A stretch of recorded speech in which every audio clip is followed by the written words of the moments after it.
স্বপ্ন সবারই থাকে, সেই স্বপ্নটা যদি বাস্তবায়ন হয় তাহলে কার না ভালো লাগে বলেন। আসসালামু আলাইকুম, সবাই কেমন আছেন? আশা করছি ভালো আছেন। তো আমরা কয়েকদিন বাসায় ছিলাম না, কী কারণে বাসায় ছিলাম না সেটাই এই ভিডিওতে বলবো। আপনারা সবাই দেখতে থাকবেন, আশা করি ভিডিওটা দেখে সবাই মজা পাবেন। তো রিয়েল ভাইয়া ভাবিকে ফোন দিয়ে বললো বাচ্চাদের নিয়ে নিচে আসো। তো আমরা নিচে গিয়ে দাঁড়িয়ে আছি। তারা গাড়ি নিয়ে আসলো, ভাবিদের স্বপ্নের গাড়ি। তারা আগের গাড়িটা চেঞ্জ করেছে, তারা আবার নতুন গাড়ি কিনলো। অনেক দিন ধরে তারা দেখছিল গাড়িটা, তো ব্যস্ততার কারণে ঢাকায় যেতে পারেনি, যার কারণে গাড়িটা নিয়ে আসাও হয়নি। তো এই 2 দিন আগে তারা গিয়েছিল, স্বপন আর রিয়েল ভাইয়া, যে গাড়িটা নিয়ে এসেছে। তো ভাইয়ারা গাড়ি থেকে নামলো, নেমে বাচ্চাদের বলছিল তোমরা একটু ওঠো, একটু বসো তোমরা। তারপর এই তো তাদের বসার জন্য বলা হচ্ছিল, কিন্তু যে গাড়িতে হর্ন বাজাচ্ছিল তাই আমার ভয় পাচ্ছিল। তো এই তো তারা একটু উঠলো, উঠে বসে থাকার পর গাড়িটা গ্যারেজ করার জন্য ভিতরে ঢুকানো হচ্ছিল। তো সেখানে আমরা দাঁড়িয়ে দাঁড়িয়ে দেখছিলাম ভাবিদের স্বপ্নের কার। তারপরে এই যে গ্যারেজে ঢুকাচ্ছিল আর আমরা একটু ভিডিও নিচ্ছিলাম, আমি আর ভাবি। তো এই তো গ্যারেজ করা শেষ, এখন আমরা উপরে যাচ্ছি।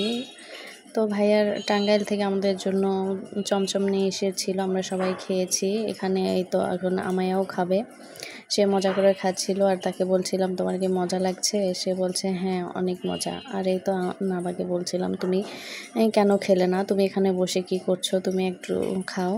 তারপরে এই তো কথা বলার পর এখনও ভাইয়া বলছে তাদের জন্য গিফট নিয়ে এসেছে। কয়েকদিন থেকে বাবা ছিল না, তারা তো এমনিতে মন খারাপ, তো গিফট পেয়ে তারা আসলে খুশি হয়ে গিয়েছে।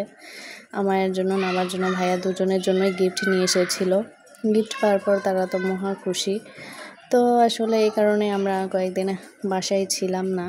ভাবি বলছিল এখানে আসেন, তারা দুজনেই তো বাবা ছাড়া থাকতে পারে না, তো এখানে আসলে তারা দুজনেই মজা পাবে, আপনি একা থাকতে পারবেন না। তো সেই জন্য আসলে আমার মেয়েও বলছিল হ্যাঁ আমাদের বাসায় যাব, তো সেই জন্য আর কি এখানে আমরা এসে থাকলাম কয়েকদিন। দুজনে অনেক মজা করেছে, মজাই তারা আসলে ভুলেছিল। একদিন ওদের ভালোই কেটেছে, পরের দিন থেকে আসলে বাবা দুজনেই করছিল। বাবা ছাড়া দুজনের আসলে এক মুহূর্ত চলে না, তাদের বলতে ভুল হবে, প্রতিটা মেয়েই আসলে বাবা পাগল বলতে গেলে।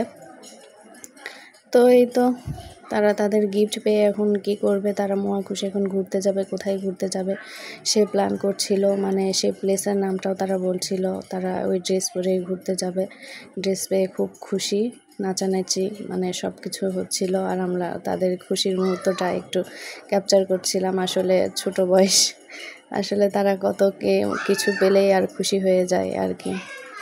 তো এই তো ভাবিদের স্বপ্নের কার, সবাই ভালো থাকবেন আশা করি। আল্লাহ হাফেজ।